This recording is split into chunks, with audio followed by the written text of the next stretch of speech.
So we will start our second panel, which I'm honored to be the chair of. The panel is entitled Ethical, Moral Formation, and Gendered Religious Instruction, a theme that tackles questions central to every society, I believe. First of all, how values are taught, how moral responsibility is formed, how religious instruction shapes both individual conduct and communal life. Ethical formation is never merely theoretical. It is lived, transmitted, and even negotiated across communities and institutions. So today I am actually, and we all are fortunate to hear from our researchers whose work explore these very important questions through diverse and compelling contexts. So let's begin with our first speaker here, Mr. Abdulkarim. He is a PhD fellow at Auwal Ibn Khaldun University. I hope I'm pronouncing it correct. Whose research interests include Islamic studies, religion and society, and contemporary Muslim intellectual and social debates. So, Mr. Abdulkarim, can you hear me? Yes, loud and clear. Assalamu alaikum. Can you hear Wa me? alaikum salam. Yes, we can hear you very well, I suppose.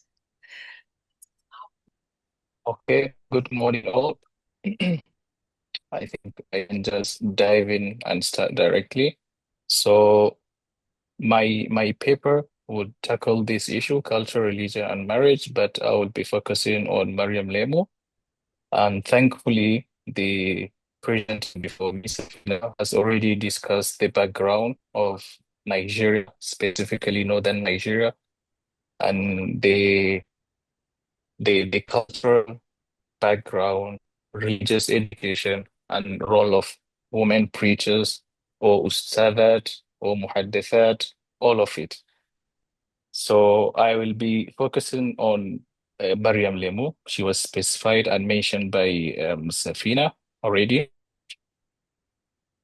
So I will start with the role of Muslim female scholars and educators in northern Nigeria, which is better understood as a long-standing pedagogical roles within new media ecologies. It's not a transition from private to public, because evidently women, the likes of Nana Asmau as previously, were also visible as educators and coordinators of engagements, the Islamic tradition in Sokoto Caliphate, writing and coordinating sessions for women and the entire community. And we also know the role played by Osman Tanfodio in establishing and making sure that education is revisited as obligation or as an obligation for everyone, irrespective of gender, which is also exemplified in his daughter's career as an actor, as an author, of course, an activist in the society. But what distincts this role from the modern one is, of course, the emergence of media, technology. And so modern Muslim female educators such as Maryam Lemu, they operate as public intellectuals whose influence extend beyond, of course, local communities, international and global audience.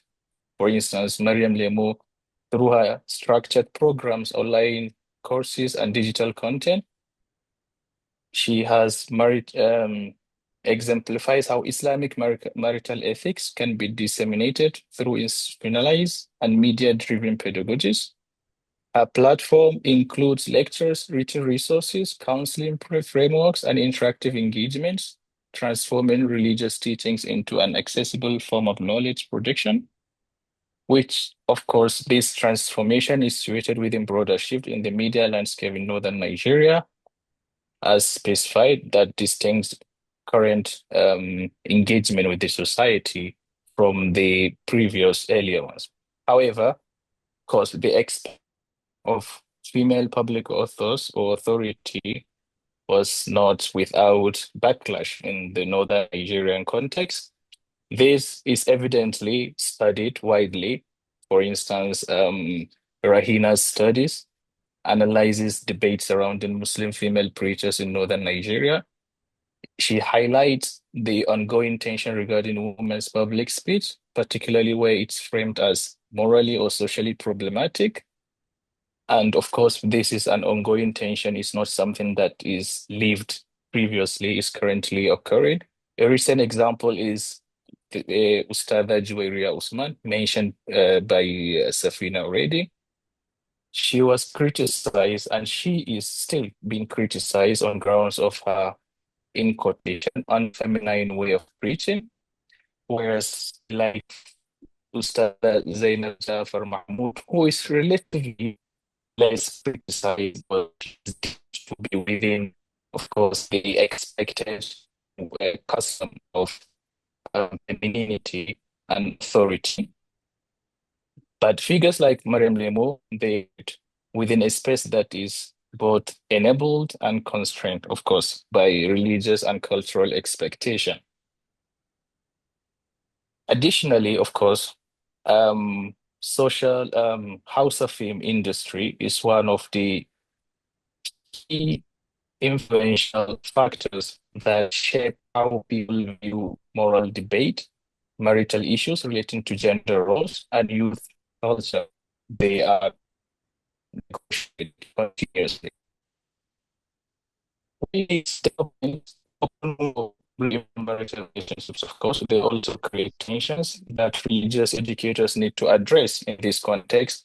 Maryam Lemo's attempt to engage with these emerging realities within a structured Quranic ethical framework, of course, based on intentionality, responsibility, and spiritual accountability in marriage is imperative in understanding the role of scholars.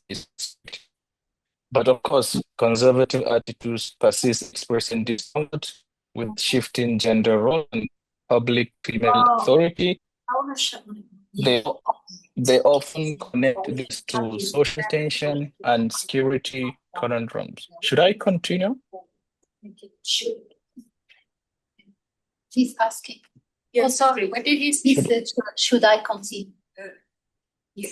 Should I Yes, continue? Mr. Abdulkarim, it's fine now, but it was the connection was very poor a couple of minutes ago. So please do continue, and if there's a problem, we'll get back to you. Okay. Thank you for the clarification. But in this regard, Lemu's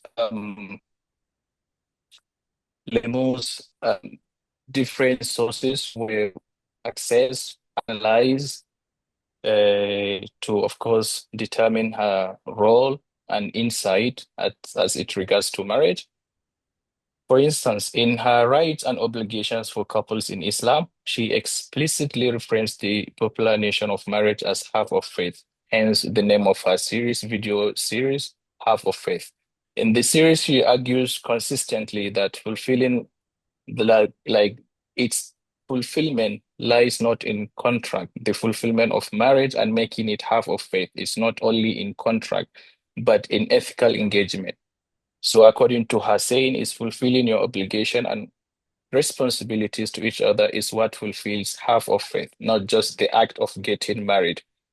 Engaging with the traditional understanding of marriage based on like northern Nigeria, because we follow the Maliki Mazhab and other, of course, jurisprudential school is as known nikah and its act, qabul wa ijab, or the offering or proposal and acceptance. She goes beyond this to connect it with social reality and, of course, bound by responsibility, accountability, and the need to make it in line with maqasid sharia, which is Islamic objectives, which is hifzun nasl, the protection of family links, and of course ird, which is dignity, to maintain it and sustain marriage in accordance with the Islamic ethical standard.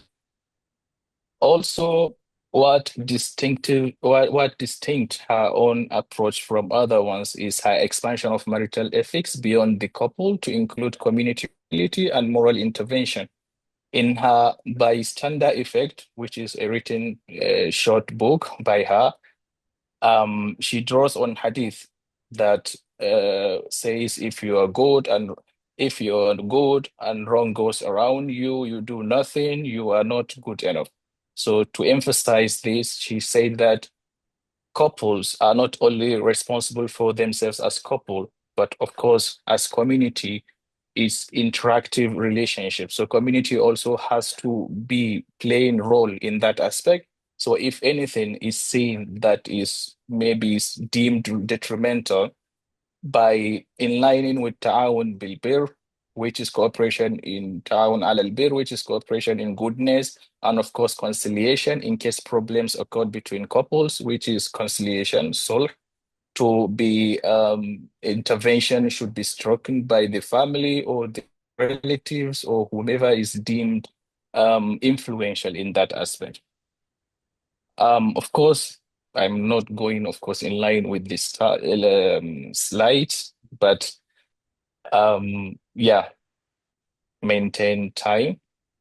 But the half of Faith series is conducted by her and her husband, Takuma.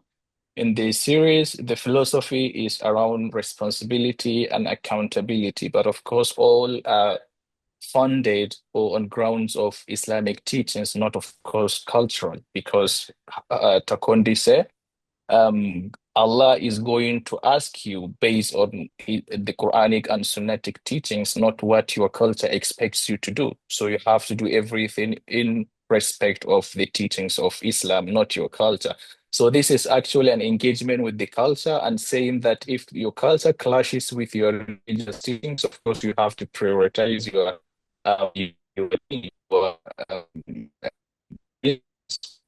he also made the example commonly expressed in the northern part of Nigeria as meeting Hajia, which could roughly be translated as impact, like you're doing everything as your wife asks you to do. So he goes against this understanding to show that, of course, gender roles are socially constructed, but that doesn't mean they are not necessary or less important. But of course, they are not the last saying or the authority to decide what is what and what is right and what's wrong, because he says the parent used to engage with his family, used to help with family chores, and of course, following his examples, we have to do as such, not to follow the culture that goes against this. And he mentioned that 70% of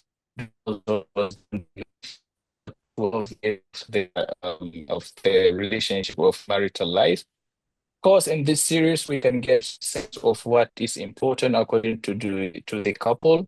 One is character building and spirituality. One is, yes, character building and spirituality.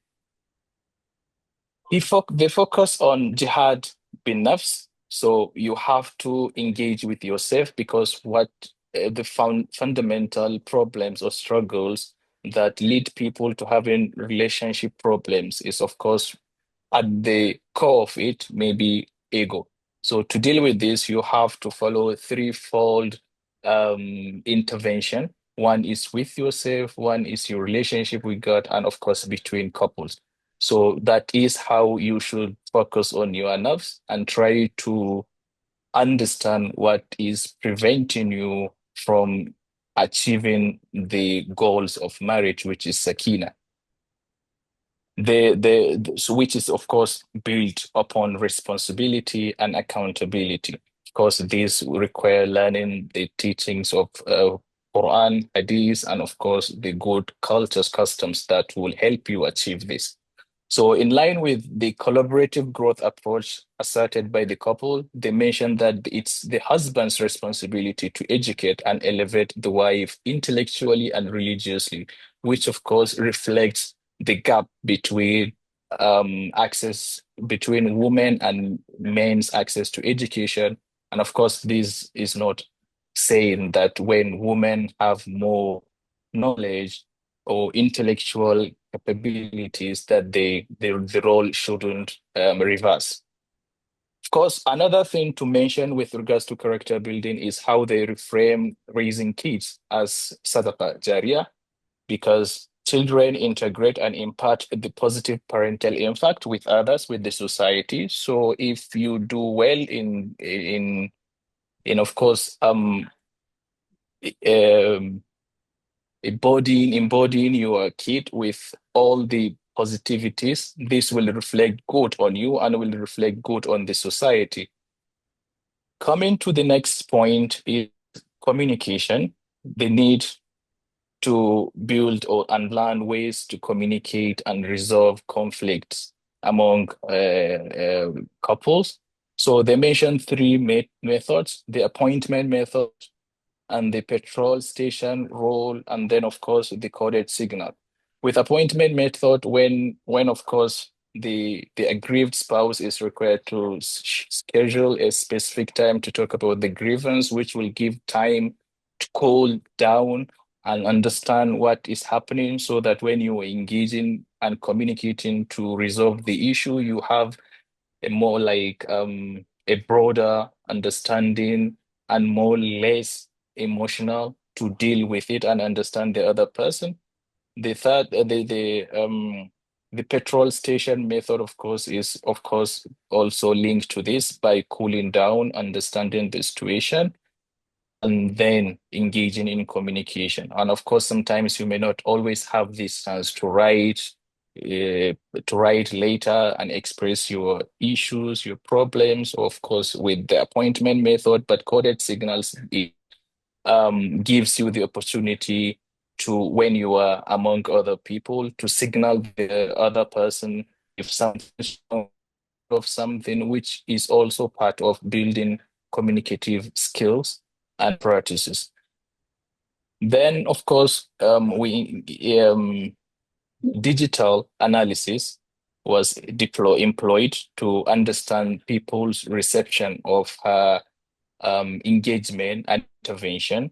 So the Half of Faith series comment section was analyzed to understand the role played and what people see and view from from the content, and also the interviews conducted by BBC, her interview with Mufti Meng, her interview with her son, and some couple of other series were also analyzed. So from the analysis, which includes 365 different comments, 262 were women, which is around 72.2% of the 363. 101 were men, which is around 27.8%.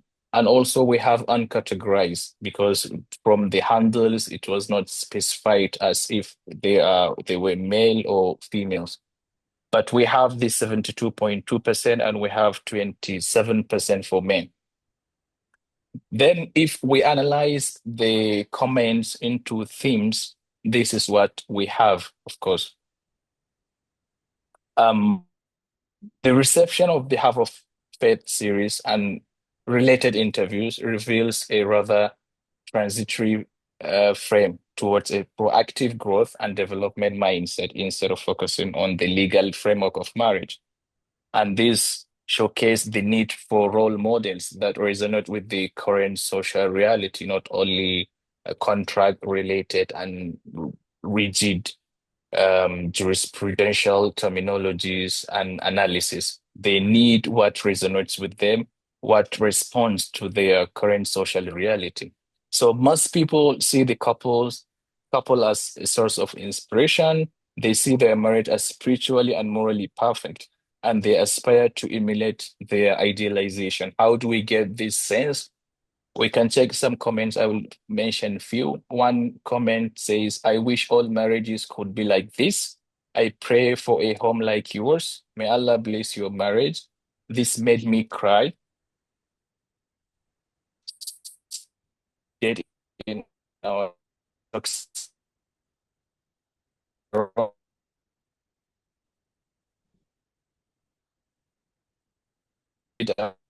the couple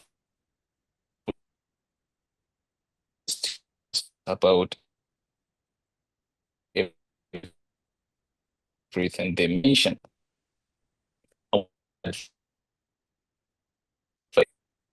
We've got a problem. Mr. Abdulkarim, we have got a problem with the connection again. And then need for premarital counseling. One comment says the number of Oh. Yeah, we lost him. Let's see. Yeah. I don't know. I don't know what to do. I guess move to the next. Yeah. I'm so sorry that we have lost Abdulkarim here. I hope that we can get back to him or he can get back to us. We do have a couple of questions for Abdulkarim, I believe, but we will keep it till the end of the session. So our next speaker is our very dear Dr. Rahina Muazu. She is an assistant professor of African and African American Studies with a research concentration in Islam in Africa. She received her PhD at Freie University in Berlin, Germany. That was in 2019. A master's degree at the Aga Khan University in London in 2012. And a bachelor at the University of Jos, Nigeria in 2010. From 2021 to 2024, Dr. Rahina was visiting faculty and research associate at the Harvard Divinity School, first under the Women's Studies and Religion program, and then the Center for the Study of World Religions. Her paper today is entitled Female Muslim Preachers and the Moral Formation of Women, a comparative study of Nigeria and the United States. And we are very eager to hear from you, Dr. Rahina. So the floor is yours. Thank you. Let's see if I can. I don't know. Wait, I'll try to adjust. Yeah, so it's not like capturing even an ugly picture. Yes, yeah, maybe a little farther. Okay, yeah, you stand and I see. Okay. That's not bad. Yeah, that's not, yeah. Okay, thank you so much. I'll put my slides up. Thank you.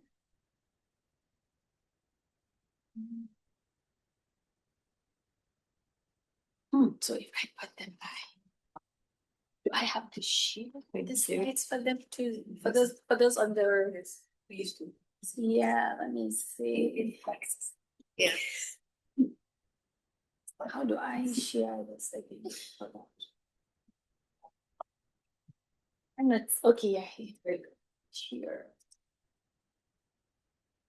Oh, it's showing.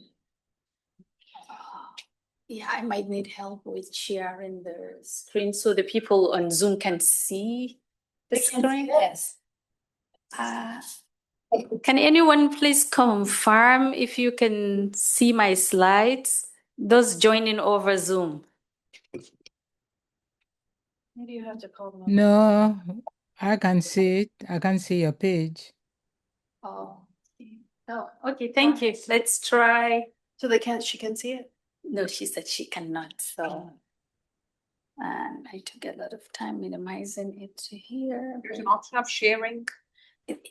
Yeah, there is, but it's. Okay, I'm gonna leave this and just hope that it will capture, yeah.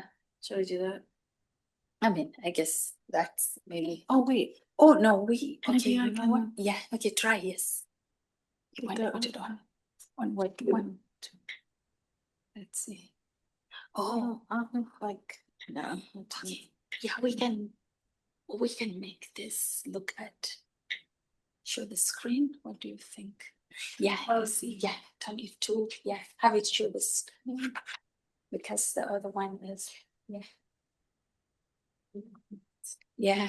Is it showing them the screen? I guess. Oh, you know what? I haven't done it. Okay.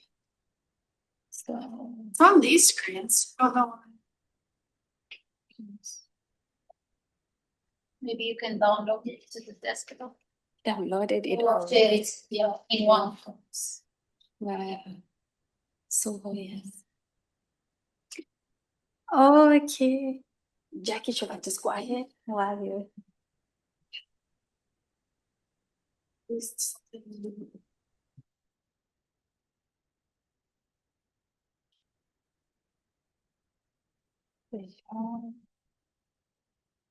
I'll just go ahead, right? guys start, yeah. Okay, good afternoon, everyone, and I apologize for the delay.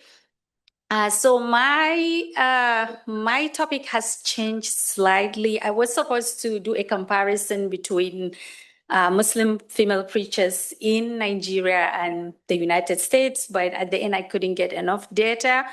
So I ended up focusing on, the field I have been working for a very long time, which is Nigeria.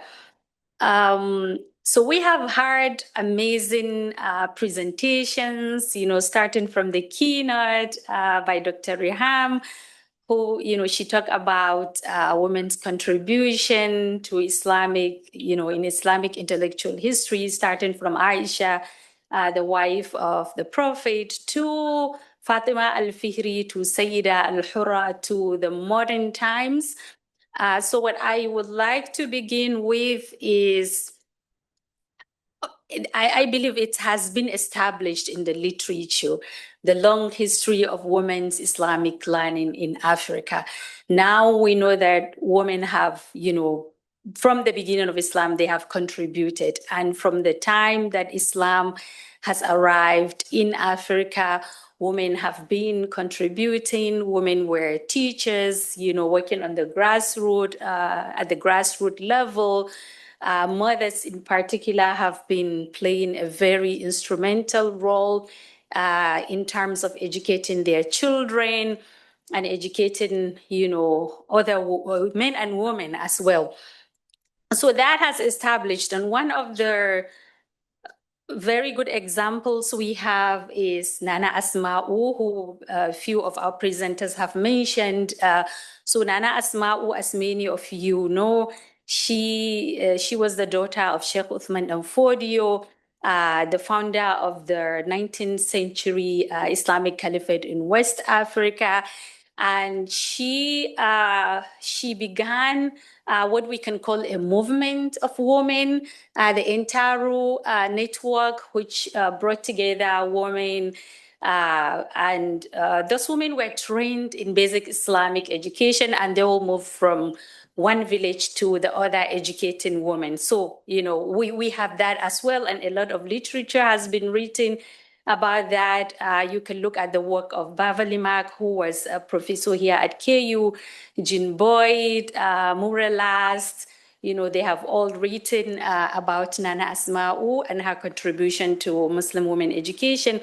And there's also, a lot of literature written in the local language of Hausa. She wrote, and there are her works too. She left behind many manuscripts in the local language of Hausa, in Fulfulde, and in Arabic.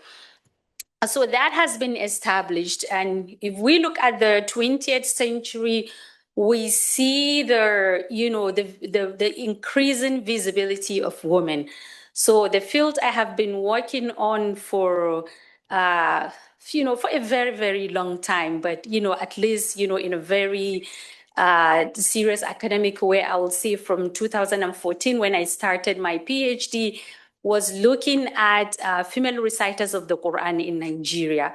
So I was looking at how women learn the Quran, how they do the hifz, the memorization, and of course, how they learn tajweed and how they teach it, but also how they engage in what I call the formation of capital. So through Quran competition, they participate, they win competitions, they travel, they gain award, they represent Nigeria at international levels.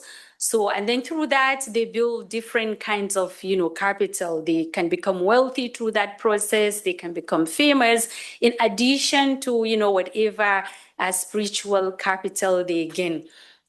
So when I started writing this paper, my focus slightly shifted. And what I'm trying to do is not to like question whether or not, women have authority. For me, that has been established, that we have proof from the literature. There's enough studies, as I have mentioned. But to look at what kind of authority women have, and I started bringing that issue. So what kind of authority women have, and under what conditions that authority becomes legitimate. So I have started saying earlier, I believe Muslim women have agency. But under that agency, I wanted to come from, like a bit of a point of critique within and look deeper, So we know they have agency, but, in terms what are the conditions, that, as I have mentioned, that agency becomes legitimate. So these are some of the research questions I have. What kinds of religious authority are contemporary female Muslim preachers able to exercise publicly? And I think for me, publicly here is very important because there are many instances where we sit together with women and we discuss, in depth many topics. But that's private, It's one thing to, just have a gathering of women and talk about, what is bothering us, and another thing to, discuss it publicly. And then my next question is, through what moral and social frameworks does this authority become legitimate? And what forms of gender critique become possible or impossible within women's preaching? And how do female preachers negotiate the boundaries between moral guidance, social respectability, and structural critique in context where women's public religious speech remains carefully regulated? So for me, these are very valuable questions. And as I have said, keywords for me publicly, what kind of authority they can exercise publicly, and, what kind of gender critique they can do, that's possible or impossible. So I'll move to my next slide. And my core argument in the paper is, I'm still at the beginning, this is just like the rough first draft I have. But still, I'm arguing that contemporary Muslim female preachers in northern Nigeria, so that's my focus, they exercise significant religious authority that has been established, but that this authority often becomes publicly legitimate through performances of modesty, obedience, feminine respectability, and patriarchal accommodations, rather than through open critique of gender hierarchy. So what I'm trying to say is that the authority is there, but there are certain expectations, and limitations for that authority to be legitimate. There are certain topics that are off limits, that women are not supposed to, even if not clearly, they are supposed to know that they are not supposed to, engage in those topics. And I'm going to say more about that. And then, okay, so also, part of my argument is, in trying to shift attention from women's access to religious authority to the moral and discursive limits shaping what female preachers can publicly say once authority is attained. What else? Let me see. Okay, so instead of female preachers navigating authority through moral caution, rhetoric restraint, and performances of respectability that expand women's religious visibility while remaining within socially acceptable patriarchal frameworks. So I think I lost a bit of my flow there. But what led me to just summarize, so it is not very complicated, I think I was just trying to say that, yes, women have authority, but that authority is restricted. And this came from, as I have mentioned earlier, so conversation with women. Of course, number one, my own experience. I grew up, I was born and raised in northern Nigeria. I lived there into my, mid-20s before I left the country. So my experience is there, the experience of my mothers, my aunts, my sisters, the experience of my friends, my relatives, the women I have been interviewing who, I lost count of how many women I have interviewed over the period of I don't know, since I started my undergraduate research project, which is, almost 2 decades ago. So I have interviewed, I can say, hundreds of women, and I have watched, I have listened, I have paid attention to the condition of women, on ground. So one of the major concerns every time, I talk to women is, I will say it comes first, is at least in the Hausa culture. So Hausa culture is a culture of polygyny is rampant. I can say, 3 out of 4 men have, at least 2 wives. So marrying, 2 wives is very common. 3 and then 4 used to be common when I was growing up. Now not so common, I think, due to maybe financial hardship. But still, men are marrying up to 4. So when I talk to women, usually their first, one of the main concerns is that, or they wish, they don't have to live with, an additional, a co-wife, or they wish even if they have to, they don't have to share the same house, because the way it is set up, now it's changing. I would say in the last 10, 20 years, maybe, you see co-wives living in separate apartments. So it's one house, and then each wife has, that's if the husband is wealthy. So she has her own apartment, her room, bedroom, living area, a bathroom and a kitchen. And then the next wife, has that. But before, and still, I believe for many, it's a shared living space, each wife with her room, and then they are sharing like a courtyard together, sharing usually bathroom and sharing kitchen. So when I talk to women, usually, they will wish, or they wish they don't have to do this. Even if they have to have a co-wife, they wish, she lives in a different house and they live in a different house. So that concern is there. Financial independence, a lot of women love to, be able to be financially independent, to be able to have higher education, and to be able to work.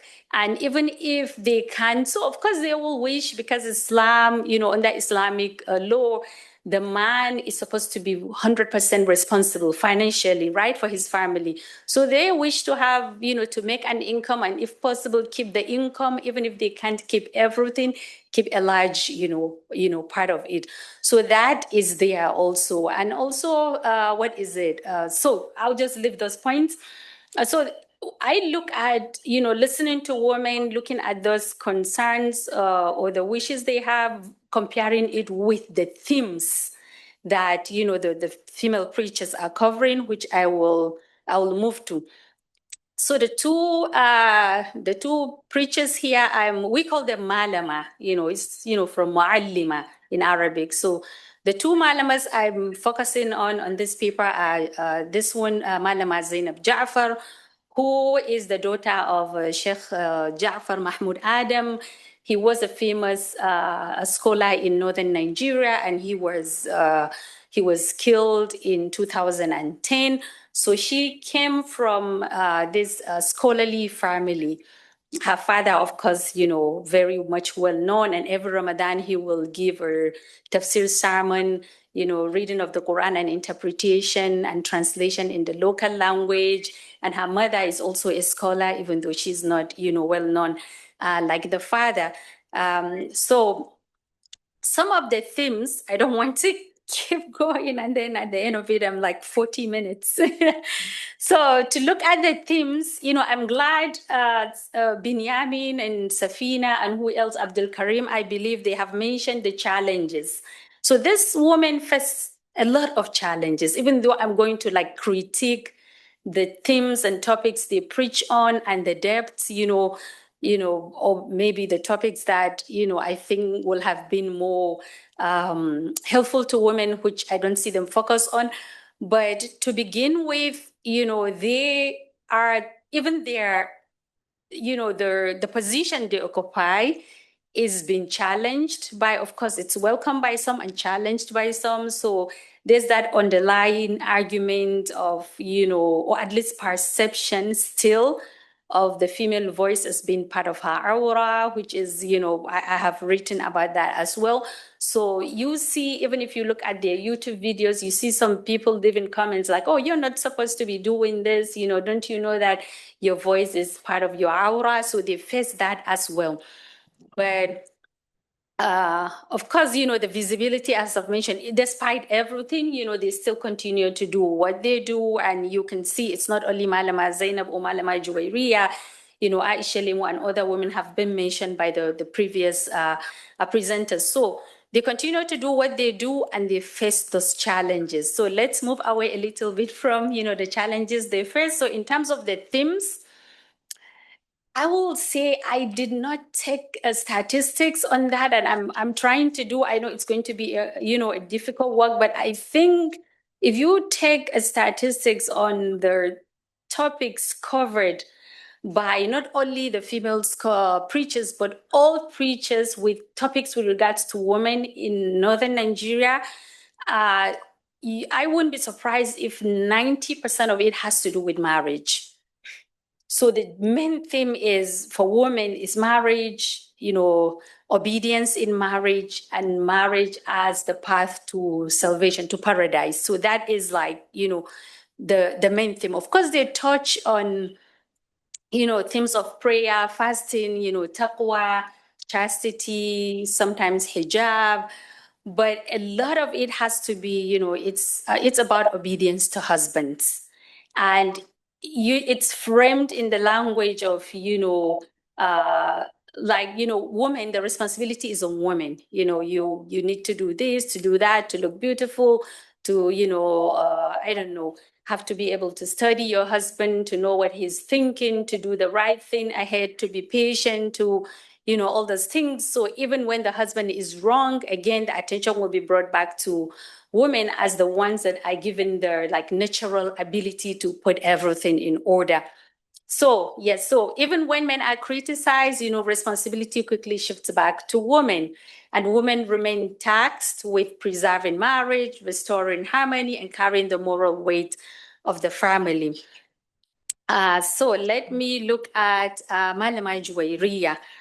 So Malama Juwairiya is the second preacher, and again, also her focus is on marriage and women's everyday lives. And, she gives sermons on spirituality and domestic ethics, and she is, she tries to do, give women real life advices that she thinks will benefit them, again, on the topics of marriage. So, I have mentioned the themes before. So patience, is there. Domestic responsibility, emotional restraint, family preservation. All these I mentioned as, the role of women, what women are supposed to do. And of course, marriage as sacred, marriage as a pathway to paradise. So one of there was a time she gave a lecture that became viral and drew a lot of attention. And in that, she told a story. I have a story here. So it's a story of a military officer who habitually shouted at and abused his wives. And according to the sermon, his transformation came only after marrying a woman who responded to his anger with submission, patience, lowered her voice and apologized.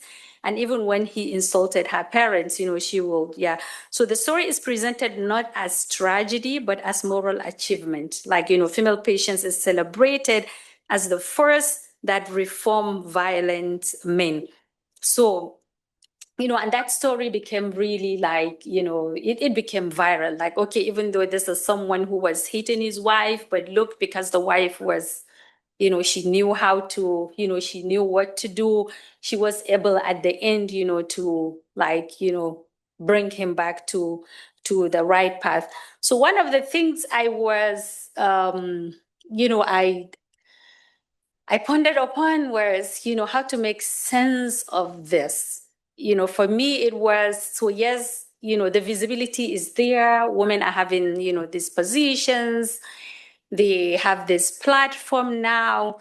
But again, this is, these are the themes that are discussed instead of what I think will, benefit women more. So to make sense of this, one way for me was using Joseph Hill's concept of performative apologetics.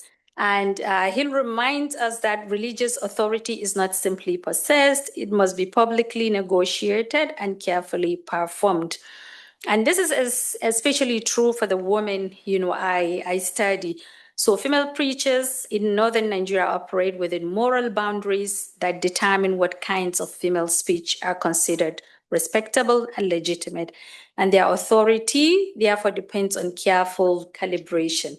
They can speak publicly, critique society, and become highly visible religious figures, but not in ways that appear to threaten patriarchal order too directly, so not in ways that, so for instance, it will be, I had a conference, I organized a conference in 2024. And one of the themes we discussed was, and it was really like, some people found it really sensitive. So if you look at the Islamic jurisprudence, you will see that this is my understanding, I think there's a provision for a woman that doesn't want to live with a co-wife to put that in the marriage contracts, so when getting married, since marriage is a contract, to say that, okay, I'm going to put in this contract that I will be your only wife. You're not going to take an additional wife, even though, as Muslims, anyone that reads the Quran can clearly see that polygyny is allowed. But then if you look at the jurisprudence again, I think, there's that provision for the wife to say, okay, I want to be the only wife and I'm entering this into the marriage contract. Or I'm entering into the marriage contract that, I'm going to have after our marriage, I want to have a, higher education.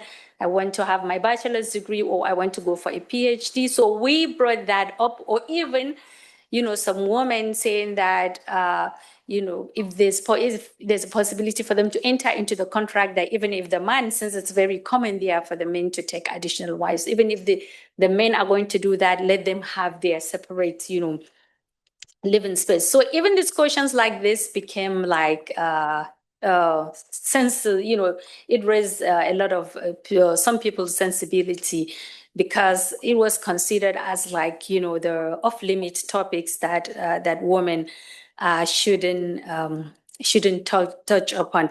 So again, to also make sense of this, I look at, Sabah Mahmood, and Sabah Mahmood, asks us to move beyond the assumption that agency must always appear as resistance and liberation. So I know I asked the question earlier on, what kind of agency Muslim women have, or at least this particular kind of woman I'm studying have. So I believe they have agency. And, Mahmoud helped us to understand that, the agency doesn't have to come in form of resistance, right?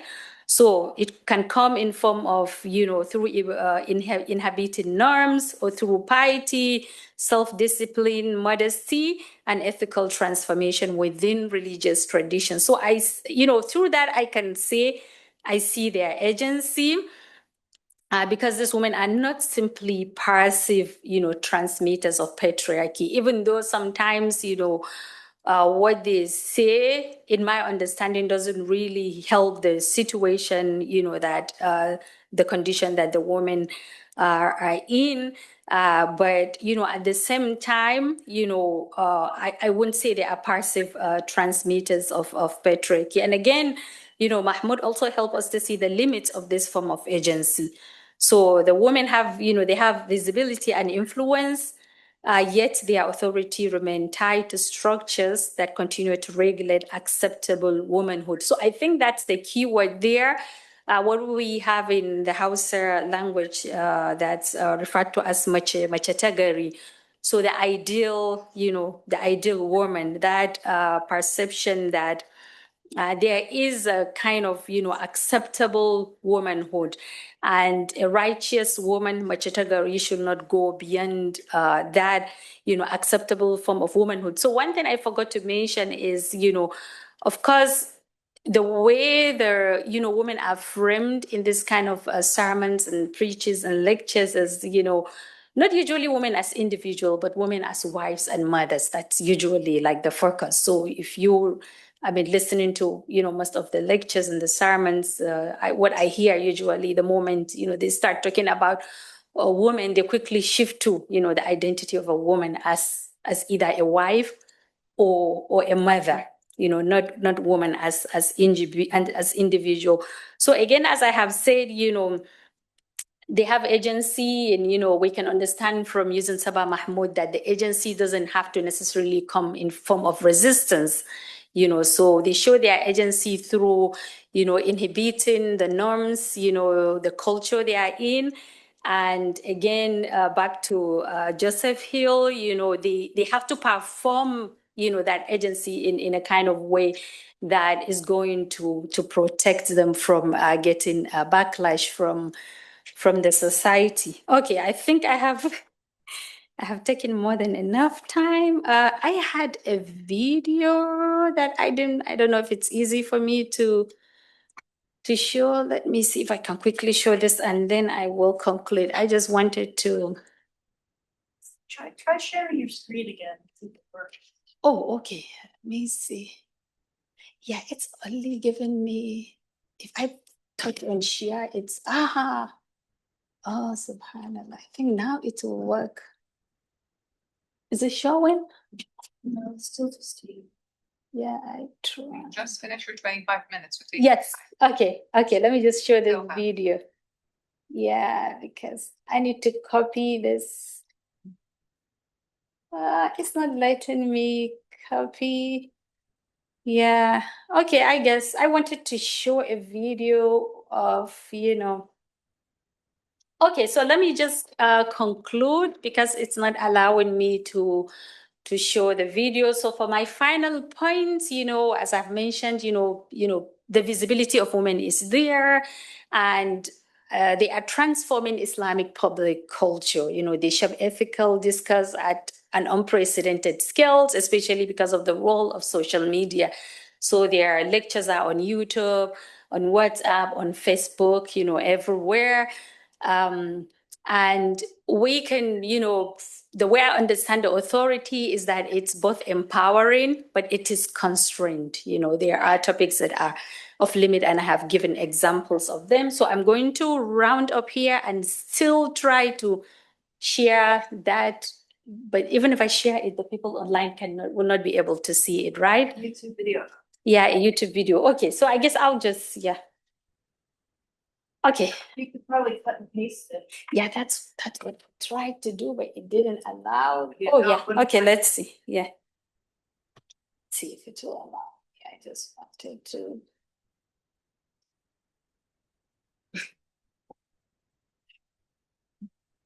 Yes. Okay. Okay, so this is, of course, in Hausa. I just wanted to, just for you to have an idea of how the scene is, to be able to visualize it, right? Okay, this is Malama Juwairia.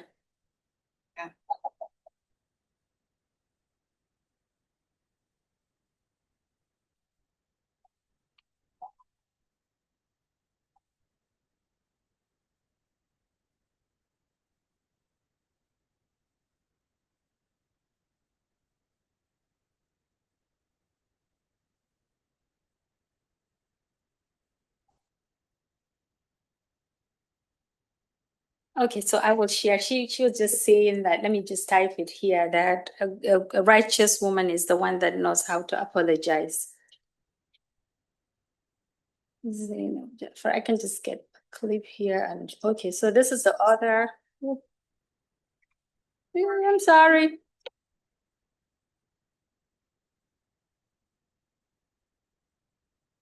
So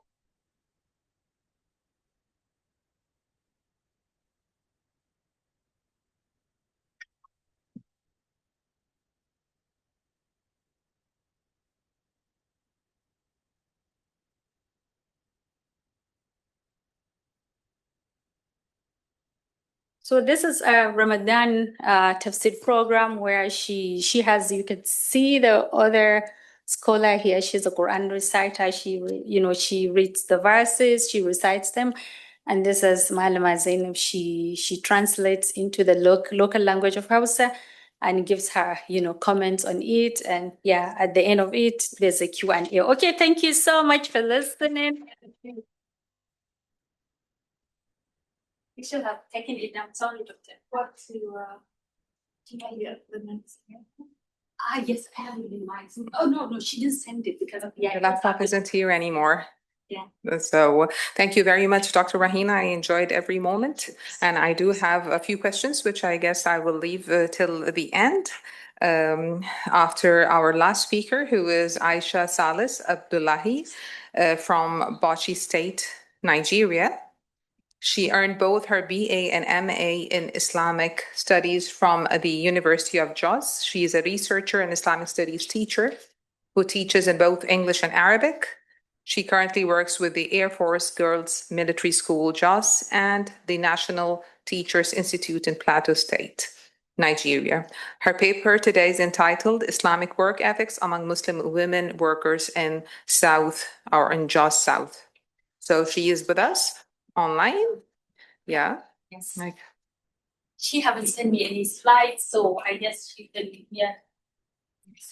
I can't see anything. Yes, thank you. Good evening, everyone. Good evening or afternoon, evening. I'm sorry, I was supposed to take down my stuff. If I get rid of this, will Yeah, still yeah. keep the Zoom? Yes. Okay, can you hear me? There we are. Aisha, we're trying to, see. We can hear you, but we cannot see you. Let me, oh, Aisha, is she over here? Assalamu alaikum. Alaikum salam.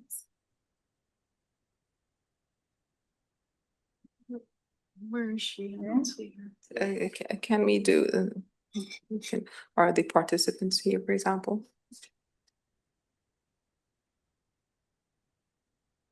What's her full name? Yes, I had here. That's Aisha. Yeah. She was just, more. So, here? Yes, Yes. that's her. Don't does it. All right, I'll make her a co-host Confirm. and see if she can. Yes, Okay. yeah. So Aisha, the floor is yours. You can hear us, right? Yes, I can hear you. Yeah, we can hear you too. But if you would like just to share the video with us too, your picture,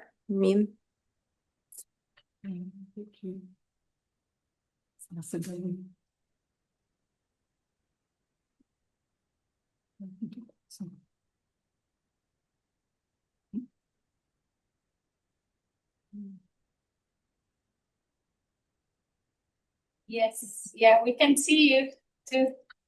Okay. Yeah, you can start and then I'll try to figure out how to get your picture up here. Okay. I can see her picture here, but I don't know. please start, Ms. Aisha. Okay.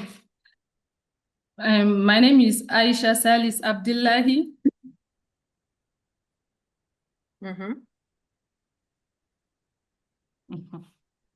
My name is Aisha Salis Abdullahi, and the title of my paper is Islamic Work Ethics and Female Religious Preaching, Moral Guidance for Muslim Women Workers in Jos. The importance of female Muslim preachers and their influence on Islamic work ethics in guiding the behaviors and actions of Muslim women workers in Jos Metropolis cannot be overemphasized. There is a good number of Muslim women workers in the metropolis who work in the public and private sectors, with few scholarly research work on the role of female researchers and their impact on women work ethics. This theme is therefore worth studying.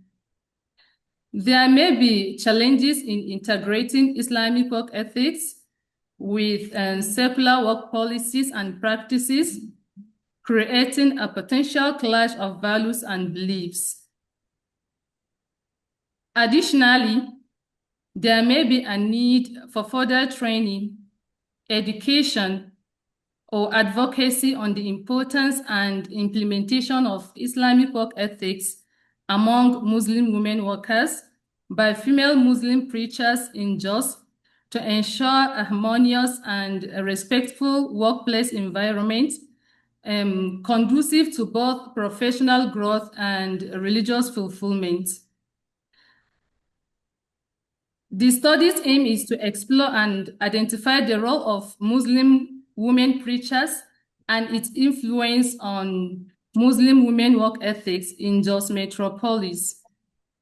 The objectives of the study examine Muslim female preachers' influence on Islamic work ethics and performance among Muslim women workers in Jos Metropolis. It also assessed the impact of female Muslim preachers and challenges faced by female Muslim workers in Jos Metropolis in adhering to Islamic work ethics. The study adopts a qualitative research approach. Data were collected through interviews, focus group discussion, and observation of female Muslim preachers and Muslim women workers. In addition, secondary data were sourced through library and internet search. Books, journals were consulted.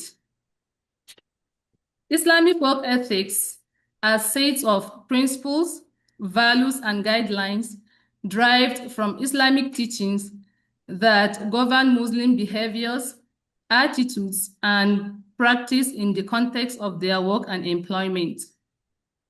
The Jos Metropolis, which comprised Jos North and Jos South local government areas in Plateau State, Nigeria, female religious preachers serve as role models and mentors, offering spiritual and practical guidance to Muslim women workers. Female preachers and women leaders such as Dr. Fatima Tusumay Hamza, Hajia Muhibbat Abdulrazak, and Hajia Tawakkal to Imran, Hajia Maimuna Muhammad Abdullahi, and Fatima Abdullahi Sulaiman provided the basic ideas and knowledge on Islamic work ethics, which plays significant role in shaping the professional behavior and attitudes of Muslim women in the workplace in the metropolis. Some of the women confirm and attest to adhering to work ethics in their various offices and workplace because of some of the preaching and lessons learned through female preachers.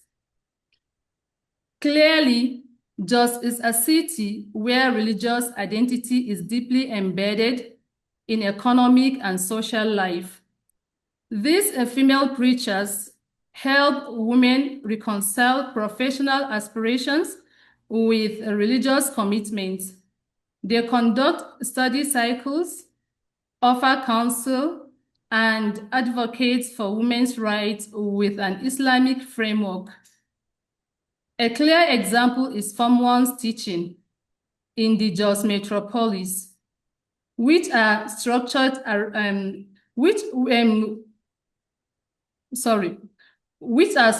structured around the empowerment of women through a blend of Islamic education, socio-economic resilience, and peace building.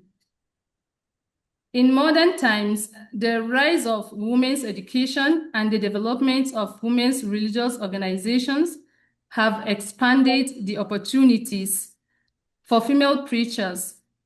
They conduct sermons, lectures, and halaqat, that's study cycles, for female audiences, providing religious guidance, counseling, and support on issues ranging from jurisprudence to family life and social ethics. The study was able to interview female Muslim preachers in Jos who explained the challenges they face. An informant explained explained how she encountered obstacles as a preacher advocating for Islamic work ethics and how she tackles these challenges. At times, people perceive Islamic work ethics as outdated, but she utilizes real-life examples and teaching to demonstrate their relevance. She conducts seminars for women workers, showcasing how honesty and fairness are beneficial in today's workplace. Through sermons and community engagement, these preachers address issues such as workplace harassment, modesty, and the importance of education. They draw on the lives of prominent women in Islamic history, such as Khadija bint Khuwaylid and Aisha bint Abu Bakr, to inspire contemporary Muslim women to pursue excellence while upholding Islamic values. Muslim women workers should be motivated to excel in their careers while upholding modesty, honesty, and respect for others. Islam does not restrict women from working. What is crucial is maintaining dignity and ethical conduct. A respondent says, Islamic teachings through the efforts of female preachers encourages her to be honest, hardworking, and just in her job. She always strives to avoid dishonesty and complete her tasks punctually. In another observation, some of the informants stated the role of female religious preachers as significant in shaping their moral growth as workers. They also offer important guidance in relation to modesty, patience, and balancing work with faith. Their teaching reminds them to uphold integrity at work and to assist their colleagues in a manner that is pleasing to Allah. A respondent provides an example where guidance from a female Muslim preacher influenced her ethical decision at work. Certainly, there was a time she was tempted to accept a gift from a client in the office, which was totally inappropriate. However, she recalled the female preacher's advice about avoiding bribes and maintaining honesty. So she declined and explained her reasoning. She further explains how moral guidance from female preachers differs from that of male scholars. Female preachers are more attuned to the unique challenges women workers encounter at work. Their advice tends to be more practical and relevant to their circumstances, making it easier to implement in everyday life.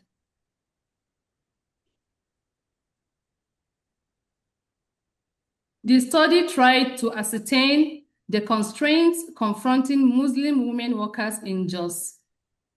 As observed by the significant number of the respondents working in the public and private organizations, agreed to have witnessed several challenges in line with adherence to their Islamic work ethics. Among these challenges are discrimination, absence of mosques in some offices, incessant conflict in Jos Metropolis and other parts of Plateau State is a major challenge to Muslim women workers, particularly in Jos North and South. Balancing work with religious obligation. Despite these challenges, many women in Jos Metropolis and elsewhere strive to uphold Islamic work ethics by finding ways to accommodate their faith while navigating the demands of the workplace. The findings show that female-led religious guidance serves as an essential support system that empowers Muslim women to balance career aspirations with religious integrity. An increased female religious guidance, preaching and teaching, can enhance a better work environment for Muslim women workers in Jos. If there were more female preachers, it would empower more women to voice their challenges and seek solutions.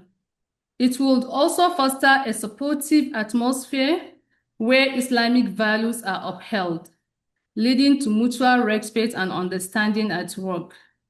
The study recommended that female Muslim preachers should intensify their preaching in Jos Metropolis using different platforms such as the radio, television, and social media in order to reach out more Muslim women workers in the city. Muslim women in Jos should be given opportunity to work in the public and private sectors so as to contribute in the socio-economic and political development of the society through the adherence of Islamic work ethics. Thank you for listening.